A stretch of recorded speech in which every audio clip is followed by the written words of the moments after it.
it may interest everybody in this palace today that in 1914, when the British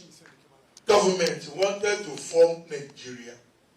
when they decided that there should be a country to be called Nigeria, then there were Northern Protectorate and the Southern Protectorate, and they want to. They called 3 traditional rulers of the North, who are the owner of the land and the people. They call His Eminence the Sultan of Sokoto, the Emir of Kano, and the Sheikh of Borno. In the Southern Protectorate, His Eminence, they call 2 traditional rulers to form what is called Nigeria. Those are the 5 traditional rulers who signed that we are ready. Let's create a country called Nigeria. Today, it's another meeting between the head of the Southern Protectorate, the Alaafin of Oyo, and the head of the Northern Protectorate, the Sultan of Sokoto. May I give the mic to the Alaafin of Oyo, Obagbolo Wadi. Bá mi sọ̀rọ̀ lóòótọ́ lẹ sọ jàre, mo kíwa o. Òótọ́ lẹ sọ. Ẹ parọ́, òótọ́ lẹ pa. Ṣé wá rí history tẹ yán yẹn? Òótọ́ ni. Àwa náà ti wá rí wípé history is about to repeat itself. Òótọ́ ni history yẹn wípé ní ìgbà tí àwọn Britiko tí wọ́n fọ́ọ̀mù wọn Nàìjíríà, àwọn ọba 5 ni wọ́n invite. Ọọ̀ni ò sí lára wọn. Ṣé bára nǹkan tẹ fẹ́ jẹ́ kó ìṣẹ̀lẹ̀ tẹ fẹ́ ká mọ̀ níbẹ̀ nìyẹn. Wípé ṣùgbọ́n Aláàfin wà ń bẹ̀ o. Ọọ̀ni wọn ò pé Ọọ̀ni sí o, ṣùgbọ́n Aláàfin wà ń bẹ̀. Nǹkan tẹ fẹ́ ká mọ̀ nìyẹn. Àbí òótọ́ lẹ sọ, ẹ parọ́ kò rújú. Ṣùgbọ́n gbogbo ọmọ Oòduà land àti gbogbo ọmọ Yorùbá land bẹ́ẹ̀ ṣe sọ di nísìn. Ṣé ẹ gbàgbé wípé Ọ̀yọ́ empire Aláàfin àná àti Sultan ọba méjì ni máa mú nínú àwọn ọba 5 tó sọ. Aláàfin àná Ọ̀yọ́ empire àti Sultan of Sokoto àná yẹn, àwọn ni wọ́n máa ṣòwò ẹrú tán tà wá sóko ẹrú. Ẹ ti gbàgbé ni. Ẹ má gbàgbé náà. Jàre ẹ̀yin Ọ̀yọ́, akọni karùn yín létí náà ni. Ṣebí Aláàfin àná yẹn àti Ọ̀yọ́ empire, ẹ̀yin lẹ bẹ̀rẹ̀ òwò ẹrú nílẹ̀ Yorùbá. Ṣé bẹ́yìn lẹ ta gbogbo ọmọ Yorùbá sóko ẹrú? Ẹ̀yin nínà ó. Ẹ̀yin lẹ ṣòwò, ẹ̀yin lẹ ṣánẹ̀lẹ̀ tẹ́ ń kó àwọn ọmọ Yorùbá lọ tà fún àwọn òyìnbó. Ẹ̀yin Aláàfin àná empire àti Sultan yìí, àwọn ni. Ṣé irọ́ ni? Irọ́ kọ́ náà. Ọọ̀ni ò ta ẹrú o. Ọọ̀ni ìrìṣà àgbọ̀ nínú ìtàn wípé ó wà lára àwọn tó ta ẹrú o. Ọ̀yọ́ yìí náà ni o. Ọ̀yọ́ Aláàfin pẹ̀lú àwọn olóyè àtàwọn ọba wọn. Àwọn la gbọ́ nínú ìtàn wípé wọ́n ta àwọn ọmọ ìran Yorùbá lẹ́rú fún àwọn òyìnbó tó di wípé wọ́n pé wa káàkiri. Àwọn òyìnbó ibi àwọn ẹrú tó wá tà títí tó fi dìgbà tán wá stop ẹ̀. Tó fi di pé wọ́n wá àbádọ́ wọn sí Haiti ní o, Cuba ní o, Brazil ní o, Trinidad Tobago, even Ọ̀yọ́túnjí l'Amẹ́ríkà àti bẹ́ẹ̀ bẹ́ẹ̀ lọ, Ghana, Senegal, gbogbo ẹ̀. Kò síbi tí Aláàfin àná Ọ̀yọ́ empire ò ta ọmọ Yorùbá sí. Tẹ́ ẹ bá wá mú history yẹn tẹ́ wá mú jáde nísìn, àwa náà wá fẹ́ béèrè lọ́wọ́ yín ni wípé ẹ jọ̀ọ́, ṣé history yẹn ti fẹ́ repeat ara ẹ̀ ni? Ṣé èyí tẹ́ wá ṣe ẹ wá sọ fún Sultan of Sokoto kó máa bọ̀ kó wá take over Yorùbá land? Torí nǹkan tèmi rí inú gbogbo ìtàn tẹ́ pa síbẹ̀ yẹn nìyẹn wípé nǹkan tí Ọ̀yọ́ empire Aláàfin Ọ̀yọ́ empire àná àti Sultan àná business wọn bó ṣe bà yé ọmọ Yorùbá jẹ́, bí wọ́n ṣe ibi tó ṣe kù sí, ẹ fẹ́ rí níhun ẹ̀ o kó wá repeat ara ẹ̀ in a modern way. Ohun tó ṣòjù ni wípé ìran bàbá bàbá mi lẹ́kìtì kò sọ́jọ́ tó bọ̀ wá forí sábẹ́ Sultan of Sokoto. Kò dẹ̀ tí ì sí ìran ọmọ Sokoto kankan Fúlàní tó ń bọ̀ wá kó ìran bàbá tèmi lẹ́kìtì lẹ́rú. Tó bá jẹ́bi tó ń lọ nìyẹn. Abálájọ tí wọ́n ti dì tí ààrẹ orílẹ̀-èdè Yorùbá gbà pẹ̀lú bá ṣe ṣiṣẹ́ takuntakun. Àṣé onílẹ̀ gan ni ó ń ṣiṣẹ́ lọ́wọ́lọ́wọ́. Ṣebí ṣe Sunday Igboho láti Ọ̀yọ́ náà ni. Àbọ̀mọ̀ Ọ̀yọ́ kọ́ ni wọ́n ni. Àwọn ni wọ́n ṣánẹ̀ tán ní àwọn Fúlàní wọn nígbà kan pa àwọn ìran Yorùbá tán. Sultan of Sokoto báyìí àtàwọn ọba àbíjàre asẹ́yìn ọ̀fìsẹ́yìn kábíyèsí o títí yín ò lè yà wá lẹ́nu ṣe bẹ́yìn la rí tẹ lọ kúnlẹ̀ níwájú Emir nílọrin ẹ̀yin tẹ lè kúnlẹ̀ síwájú Emir nílọrin táwọn èèyàn débẹ̀ tó ń gbọ́wọ́ ẹ̀yin yẹn là ní rí lọ́dọ̀ Sultan àwa ti mọ bí tẹ bìlọ́ǹgì sí ẹ̀yin ọba Fúlàní ẹ pẹ̀lẹ́ ìyẹn sẹ́ẹ̀tọ̀ ọba Fúlàní ó ti ẹ̀dá tá a ti rójú gbogbo yín ẹ pẹ̀lẹ́ jàre bàbá Ṣàmù ẹ pẹ̀lẹ́ ẹ̀lẹ́ àti gbogbo yín tó kù ẹ pẹ̀lẹ́ ẹ rí bẹ́ẹ̀ ṣe ń bóyí kẹnu yín dùn pé wà níwájú Sultan ó wá ń dùn mọ́ yín nínú bẹ́ẹ̀ nípa ẹ wà níwájú Allah níbi tẹ yẹ̀yẹ́ ara yín dé jàre so Aláàfin Ọ̀wọ̀ Adé òun ló fẹ́ repeat history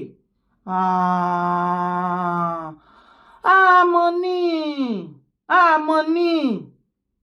abálájọ tí wọ́n wo kókó mọ́yọ́ tún jí àwọn ẹrú tí àwọn Ọ̀yọ́ empire tà lọ́jọ́ kìíní àná lára wọn mà ló ní Ọ̀yọ́ tún jí Ọọ̀ni wá sọ wípé kán má ṣẹrú mọ́ kán bọ́ sípò ọmọ kán máa bọ̀ lé kán wá mọ ilé baba ńlá baba wọn somebody tún lè ṣe somebody bá lè jẹ́ wá wo fídíò yìí. Kí àwọn ọba lọ́ba láti ilé Tòúnfẹ́ láti ilé Ifẹ̀ Ifẹ̀ Òdáyé Ifẹ̀ Oyèlágbo ilé Tòúnfẹ́ àkídúró kí wọ́n nífẹ̀ẹ́ àkíbẹ̀rẹ̀ kí wọ́n nífẹ̀ẹ́ Ọọ̀ni ìbá gbogbo àwọn àlálẹ̀ ìbá gbogbo àwọn àlálẹ̀ ní ìlú Ọ̀yọ́túnjí àti Yorùbá ní diaspora mo kí àwọn kábíyèsí o aláyélúwà o kábíyèsí o mo kí onírìṣà aláyélúwà kábíyèsí Adéyẹyè Babátúndé Ẹnìtàn Ògúnwùsì Ọjájá Ìkejì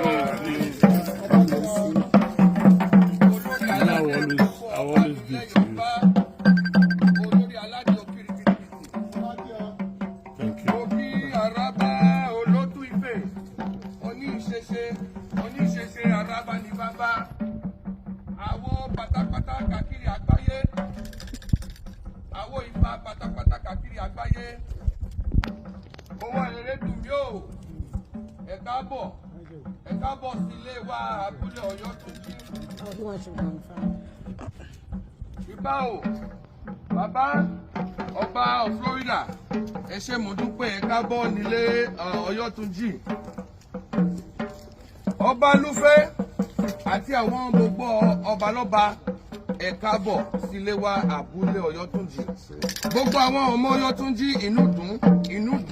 inú dùn we are very happy that our delegation is here from Ile-Ife today. Ashe, in the name of our ancestors.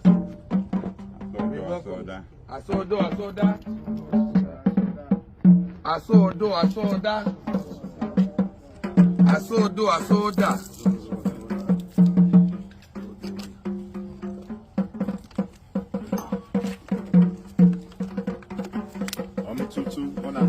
Ilé tó tutù dundundu ọ̀nà tó tutù níní adífá fún olùwẹ̀rẹ̀ màgẹ́tẹ̀ àtúnjú àtẹ̀rí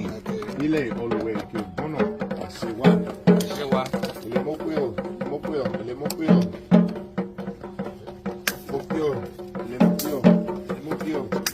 ìbáwọ̀.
Kábíyèsí o sífẹ̀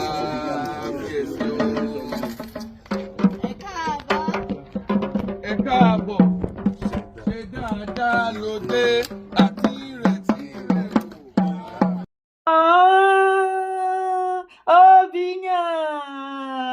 yàn àbí orí tí ẹ ò wú ni anytime tí mo bá rí nǹkan tó ń gbé ìran Yorùbá lárugẹ Oòduà gbogbo ẹ̀ papọ̀ ó máa mórí mi wo orí mi á máa dìde báyìí bí gàrí Ìjẹ̀bú ni ìwọ ńkọ́ yàn wo Yorùbá bó ti dán lẹ́nu ẹ̀ táwọn bí wọn sílẹ̀ Yorùbá o nínú ọ̀rọ̀ tí brọ́dà wa yẹn sọ ọmọ bàbá tó ní Ọ̀yọ́túnjí gangan ọmọ wọn nìyẹn àwọn rògbòdìyàn ń ṣẹlẹ̀ ńbẹ̀ tó ń fi làkàlàkà pìtìpìtì ayé wọ́n wá ní Ọ̀nìrìṣà gbé àwọn ọba àti àwọn ọba kan ní Amẹ́ríkà ńbẹ̀ àwọn ọmọ Yorùbá àti ní àwọn olóyè kàkàkàkà àtàwọn ọba kankan nílẹ̀ Yorùbá wọ́n gbé àwọn wọ̀nyí dìde pé kí wọ́n lọ bẹ̀ àwọn bàbá wa wọ̀nyí kọ́ lọ bẹ̀ kí wọ́n lọ bá wọn pẹ̀tù sí gbogbo rògbòdìyàn tó ń jà ńbẹ̀ kéko ó ké bí eku kẹ́yẹ ó ké bí ẹyẹ kọ́mọ ènìyàn fọ̀n bí ọmọ ènìyàn owó ni wọ́n ná síbẹ̀ o ṣùgbọ́n a rí i pé lára ibi tí gbogbo rògbòdìyàn ọ̀rọ̀ Ọ̀yọ́túnjí ti ṣẹlẹ̀ títí dọ́dọ̀ bàbá ọba Ọ̀yọ́túnjí ó ní wípé Aláàfin Ọwọ́adé ní interest nínú bẹ̀ yẹn nínú à ń sọ̀rọ̀ yẹn ó dàbẹ́ ni wípé ẹ̀yin ọ̀pọ̀lọpọ̀ ọmọ Ọ̀yọ́ ẹ̀ ń bínú ẹ̀ ń gbé parí ṣùgbọ́n nínú fídíò tí Aláàfin àti àwọn ẹ̀ńtọ́rẹ́jì wọn tí wọ́n lọ sí ọ̀dọ̀ Sultan àti agbẹnusọ wọn tó sọ̀rọ̀ ẹ̀ ti rí wípé gbogbo nǹkan tá à ń sọ òótọ́ ni nísìnyí tẹ́ sọ wípé ẹ̀yin Ọ̀yọ́ lẹ́ni Ọ̀yọ́túnjí village l'Amẹ́ríkà kí Ọọ̀ni kí bàbá Ọọ̀ni kí wọ́n sowó agbéjẹ́mọ́wọ́ òótọ́ dẹ̀ ó fẹ́ máa jọra wọn o ẹjẹ́ àti ibi pẹlẹbẹ mọ́ọ̀lẹ̀ jẹ ní kékeré ẹjọ́ tá a bá ní sọ pé rọ́ ṣé a mọ̀ wípé ṣé Ọ̀yọ́ empire ló ta ìran Yorùbá lẹ́rú ní ìgbà tó ṣòwò ẹrú àbáwọn kọ́ ni àti Sultan ìgbà náà the same orí àpèrè Ọ̀yọ́ Aláàfin Ọ̀yọ́ empire àwọn náà kó wa lẹ́rú tó tà wá dànù tẹ́yọ́ fi di wípé ọmọ Yorùbá ń fọ́ káàkiri àgbáyé Haiti Trinidad Tobago Cuba Brazil Ọ̀yọ́túnjí àti bẹ́ẹ̀ bẹ́ẹ̀ lọ àwọn Ọ̀yọ́ yìí náà ni ajẹ́ wípé history yẹn fẹ́ repeat ara ẹ̀ kẹ̀dẹ̀ máa wo ajẹ́ wípé Aláàfin Ọwọ́adé àtẹ̀yìn ọmọ Ọ̀yọ́ Aláàfin ẹ ti rí wípé òkè àwọn ẹrú tí àwọn baba ńlá baba yín ní Ọ̀yọ́ empire àná tó tà dànù lára wọn ló wá dibẹ̀ yẹn mú tó pé l'Ọ̀yọ́túnjí so ẹ fẹ́ claim ẹ pé after all ẹ̀yin lẹ lẹ́rú ẹ̀rọ náà ẹ̀ráyé ẹ kú iṣẹ́ jàre baba Aláàfin Ọwọ́adé ẹ kú oríire náà oríire ńláńlá ni ẹ kú oríire náà bá yín kalẹ̀ àgbẹ̀ fún yín àbí tí baba ńlá baba ẹni tó bá ń ṣòwò kan lára òwò tó ṣe àwọn nǹkan property bíyẹ ilẹ̀ àbílẹ̀ tó ń tà tó ti ta tipẹ́tipẹ́ ṣùgbọ́n tí àwọn generation wọn ní àsìkò yìí wá rí tó wá rí ìtàn tó wá rí pé lára ilẹ̀ àti ilé tí baba ńlá baba wọn tà rèé ibẹ̀ yẹn ṣé kò wá yẹ kó já wa la máa claim ẹ̀ òun ní nǹkan tèmi rí mẹ́ yẹn Aláàfin Ọwọ́adé ẹ̀yin ọmọ Ọ̀yọ́ Aláàfin ẹ̀yin náà lẹ́ta àwọn Ọ̀yọ́túnjí ẹ̀yin lẹ́ta àwọn tó tẹ̀dó Ọ̀yọ́túnjí ẹ̀yin ní ọmọ bàbá yín l'Ọ̀yọ́ empire àwọn Aláàfin àná náà tà wọ́n sẹ́rù tẹ́ ẹ bá wá lẹ fẹ́ gba àwọn ẹrú tí baba ńlá baba yín tà lọ́jọ́ kìíní àná táwa wá sọ fún yín nísìn wípé kò sí àyè ẹrú mọ́ ẹrú ti dọmọ tí àwọn ọba kan wá dìde tó wá ní kò sí nǹkan tó ń jẹ́ ẹrú mọ́ ẹrú ti padà dọmọ ọmọlẹ́jẹ́ ó yá afẹ́ àti rẹ́dì láti kó yín padà wá sílẹ̀ baba ńlá baba yín kẹ́ ẹ wá mọ ilé kẹ́ ẹ wá mọ ẹbí kẹ́ ẹ wá wùwà ọmọ ọkọ ṣe ti rí wípé ìkọ́ tí àwọn ọba méjèèjì ń ṣe nìyẹn Ọọ̀ni sọ pé kí kò sí ẹrú mọ́ kí àwọn tó tà lẹ́rú kan máa bọ̀ ńlé kan wá dọmọ ṣùgbọ́n Aláàfin àwọn tún gbèrú ó dọ̀dọ̀ Sultan ipe Sultan àsìkò yìí ṣáàdẹ̀ máa lọ́jú kalẹ̀ tí gbogbo òwò ẹrú yẹn dẹ̀ máa lọ ẹ jẹ́ a try another way ṣé modern slavery lẹ́yìn fẹ́ ṣe níjàre àní mo tún repeat ẹ̀ mo ní kò ní bè níbọ̀ láti Èkìtì máa wà nínú oko ẹrú yẹn sẹ́ẹ̀ kàkà kílẹ̀ kú ilẹ̀ aṣá ni mi ìwà mọ àwọn tó kù o ṣùgbọ́n mo mọ̀ pé àwọn tó kù ò ní gbà á jẹ́ wípé Ọ̀yọ́ Aláàfin ṣé wọ́n tún fẹ́ kó yín lẹ́rú ẹlẹ́ẹ̀kejì torí pé ẹ̀yin Ọ̀yọ́ empire àná náà ẹ pọ̀ gan tó tà kì í ṣe pé wọ́n mọ̀ye balẹ̀ yín lórí náà ṣe tà yín lẹ́rú ṣé wọ́n tún fẹ́ kó yín lẹ́rú wọ́n tún fẹ́ tẹ́rú kó ni a ní ká béèrè ni ó kò jẹ́ pé ọ̀rọ̀ òun pẹ́ bí yín nínú ẹ̀yin lẹ̀ ń fàyè sílẹ̀ fún wa láti sọ̀rọ̀ kì í ṣe pé àmọ́ ìtàn náà rárá a kàn ní ká sọmọ́rọ̀ díẹ̀ náà ni tó gbogbo yálà iye Oòduà land àbí Yorùbá land èké tẹ́ bá dẹ̀ wá pé àwa ń pè yín ni bó bá dẹ̀ ṣe wá jẹ́ ṣàjẹ́ ká mọ̀ ohun tó ṣòdù fẹ́mi ni wípé àná lè kó ilẹ̀ bàbá mi nílé Èkìtì wọn lè kó wa lẹ́rú fẹ́ ṣé ẹ rí wípé wàhálà ti ṣẹlẹ̀ ṣé tí ẹ wá rí ìpè pé afẹ́dádúró bàbá Ìgbòho ẹ̀yin ilẹ̀ ń bá wa lé Fúlàní Ọ̀yọ́ iná ni Aláàfin Ọ̀wádé àwọn tún gbé gbogbo